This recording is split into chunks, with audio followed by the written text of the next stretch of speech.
Hey guys, and welcome back, and today I want to talk about the MR600.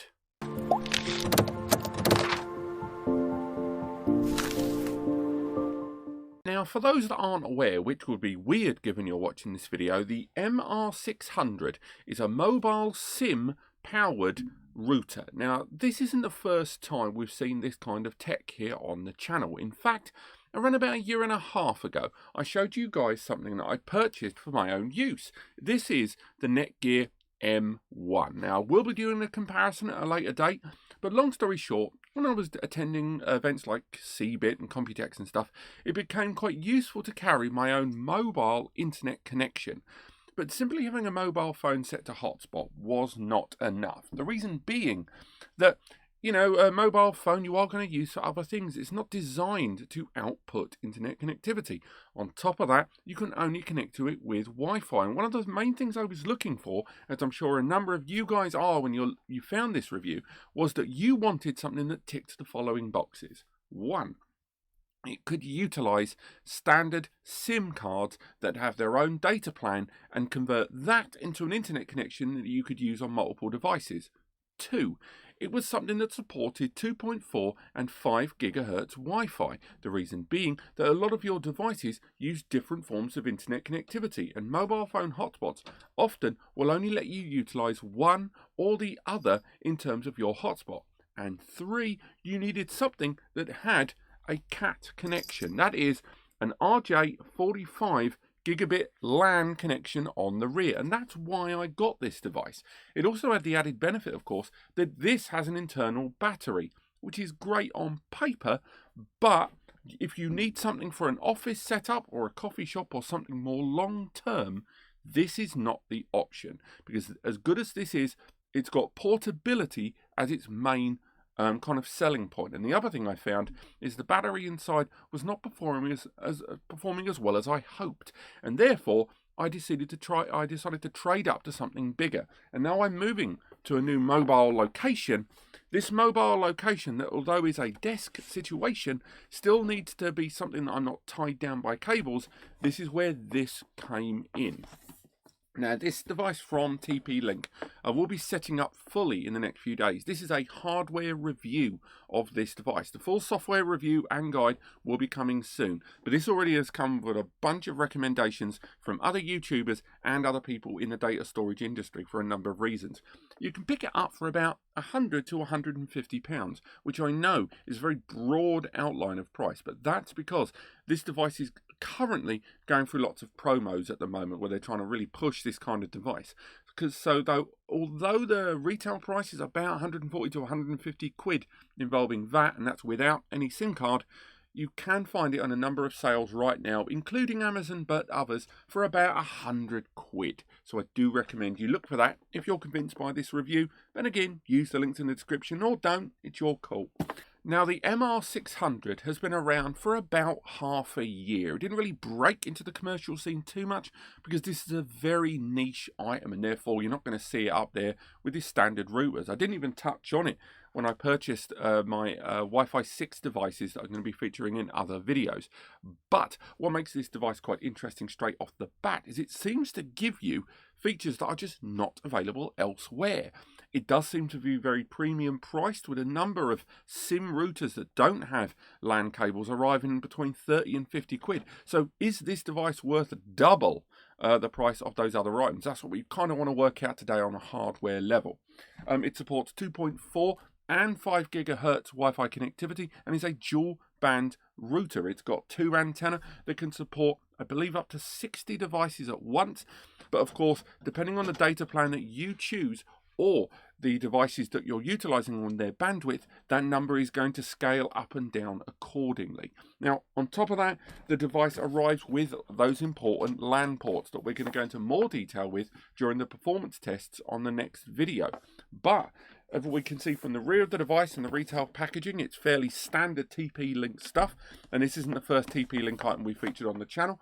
On top of that, there's lots of connectivity and options with regards to running this alongside an existing internet connection that I'll touch on later on, and the device can be set up with both a mobile application and client browser access. So that's nice to have different options there. Those that have watched my Wi-Fi 6 router content recently, you'll know that one of the things that really winds me up is when these devices can only be accessed with a mobile phone app. That is very infuriating for me because I just find it being oversimplified, and those that like to configure their networks accordingly, you know, with things like link aggregation or port priorities and stuff like that, mobile phone applications just do not give you the right amount of control. They try to keep things too user-friendly, and often you're not going to get anything intuitive enough to control these things outside of a desktop experience. So it's nice they've given you both of those options.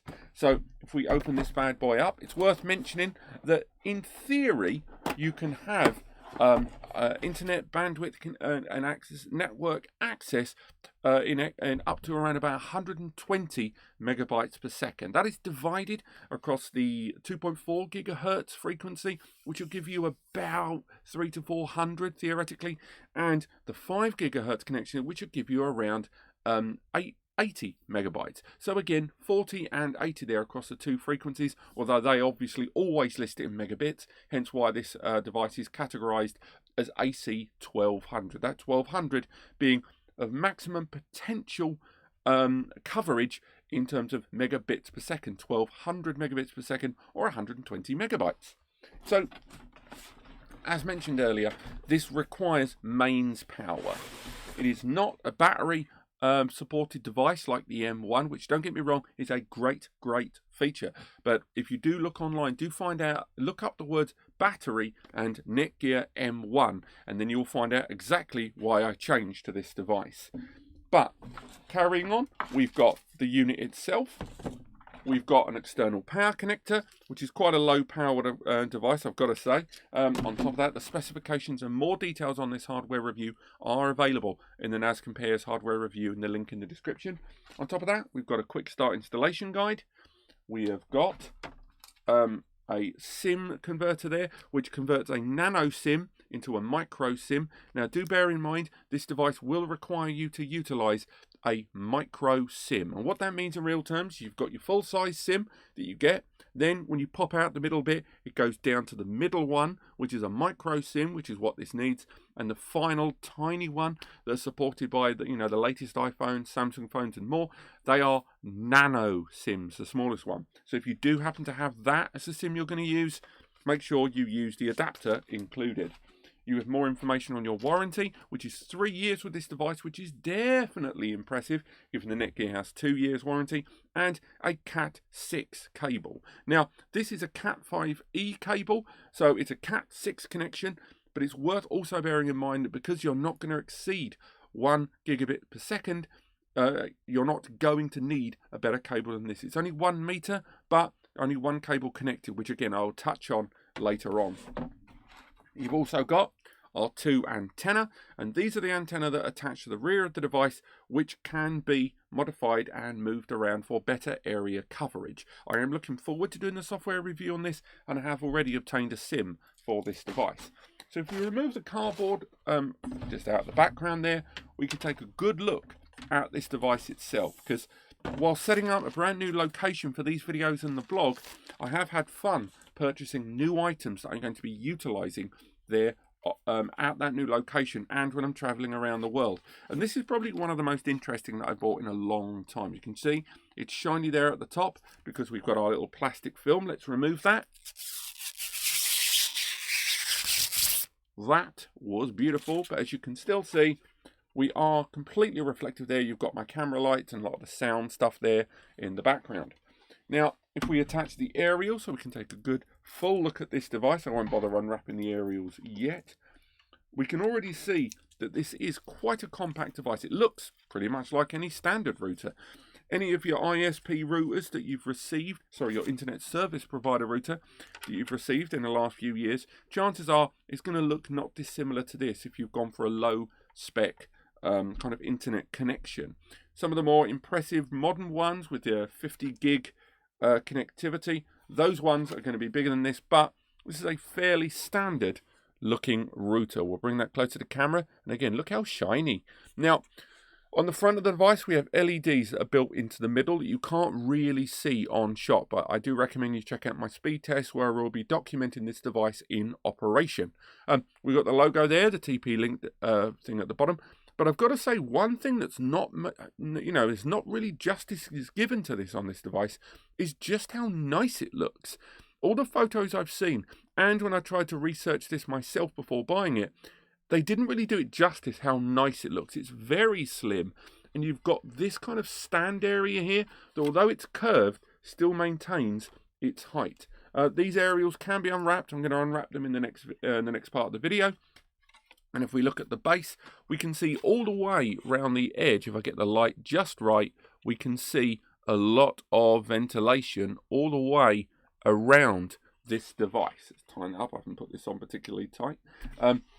On the base of the device, we've got even more ventilation all the way through, and this is described as passive cooling, so there isn't an internal fan. You won't hear any noise from this device whilst it's in operation. And those two aerials do support dual band frequencies, which will allow you to connect multiple different kinds of frequency supported devices all at once.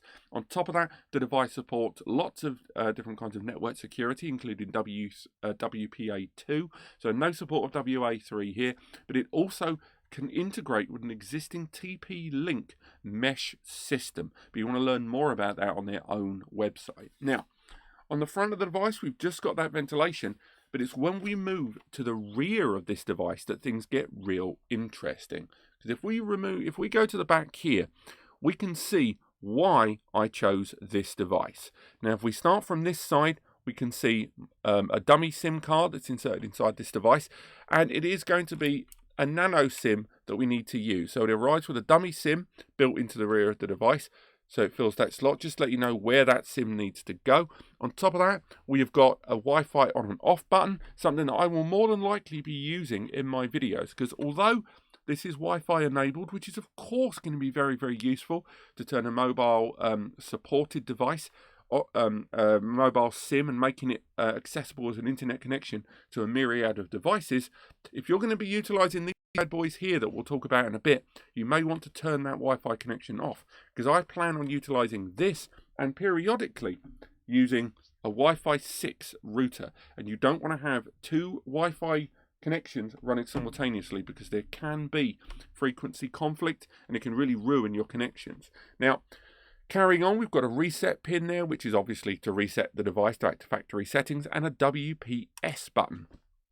Now, WPS is the ability to connect devices on your network and therefore give them access to the internet if you don't have a usable user interface. So there are some smart TVs that feature a software WPS button, but there are also laptops, printers and more where you need to synchronize that device with the network for internet connectivity and connect to other devices, but you don't have a user interface with which to add your SSID, your password for your internet and network connection.